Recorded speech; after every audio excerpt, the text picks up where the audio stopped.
এত বড় বাড়িতে থাকবো? প্রেম করে বিয়ে করেছিলাম বলে আমার জামাইকে তো সবাই অপছন্দ করবে। আর আমারে লজ্জা দিস না, আমাদের মেজো জামাই যে এত বড় লোক এইটা আমি বুঝতে পারি নাই আগে। আপনারা ভিতরে যান, প্রত্যেক রুমে এসি লাগানো আছে, আপনার যেই রুম পছন্দ সেই রুমে থাকবেন। চাকরি বাকরি সাইরে এসে পড়ছি। তোমার বোন জামাইরে পড়ায়া পাড়ায়া তেল মারিয়া একটা বাড়ি আমার নামে লিখে নাও। যে পয়সা হলো মানুষ। তোর কত ভরি গয়না আছে রে? সেভাবে তো কখনো মাপেনি, তবে ঢাকার বাসায় 200 ভরি স্বর্ণের গহনা পেয়েছে। তোর শাড়ি আছে কতগুলো রে? 300-400 শাড়ি তো হবে। আমার মাথা ঘুরতেছে। আব্বা আম্মার কথা শুনে তো বিয়ারটা করলাম, কিন্তু পাইলাম কি একটা ফকির টাকলা একটা বেটা। তুমি তোমার মেজো জামাইরে বইলা আমাকে ঢাকা শহরে একটা বিরাট বড় একটা বাড়ি লিখা দিতে দেখো। সব কথা আমার কেন কইতে হইব? তোকে লগে মুখ নাই, তোরা ক। আরে জামাইয়ের কাছে তো এখন মেলা টাকা আছে, তোরা চায়া নে। এই আপনি কে? আমি কি মানে আপনি কে? আমার বাড়ি তুই ঢুকতেছস, তারপরে জিজ্ঞাসা আপনি কে? থাপ ভাই দাঁত ছড়ায় তুমি বেয়াদব। আপনার বাড়ি মানে? এটা তো আমার বাবার বাড়ি। এই মাতালের ঘরের মাতাল, এটা তোর বাপের বাড়ি না। আইছিল চুরি করবার লাগিয়া, এখন চোখের সামনে ধরা পড়ে গেছে, তখন তোর বাপের বাড়ি হয়ে গেছে। বেয়াদব, একটা থাপ ভাই তোর দাঁত ছড়ায় দিয়ে বাজব কথা। এই জামাই এত উত্তেজিত হইছো কেন? কি হইছে? আরে আব্বা দেখেন না, বাড়ির মধ্যে চুরি করতে আইছিল বোধহয়। আমি যখনই তারা জিজ্ঞাসাবাদ করতেছি, এখন কই বাড়ি তার বাপে। ওই মিয়া, আপনি কারে কি কইতাছেন? এটা আমাগো বাড়ি, আমাগো অফিসের পিয়ন রাজারে 7 দিনের জন্য এই বাড়ি ভাড়া দিছি।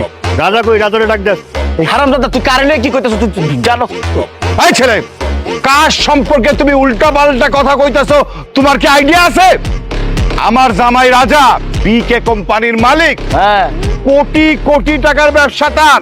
আর তুমি কইতাছো সে তোমার কাছ থেকে বাড়ি ভাড়া নিছে। এই যে রাজা এবার আব্বা, এখন কো তোর কইলে থাকলে এখন কো। এই রাজা মিয়া, এই বাড়িতে কারে লই আইছেন? সবগুলো দেখি মাতাল। এই হালার ঘরের হালা। সরি আব্বা, তুই মাতাল, তোর 14 গোষ্ঠী মাতাল। রাজা মিয়া, ওগো সবাই চুপ থাকতে বল, নাইলে কিন্তু সব কটারে হাত ধাক্কা দিয়ে বাড়ি থেকে বাইর করে দেবো। আর কালকে অফিসে যাইয়া তোর চাকরিটা আগে খামু।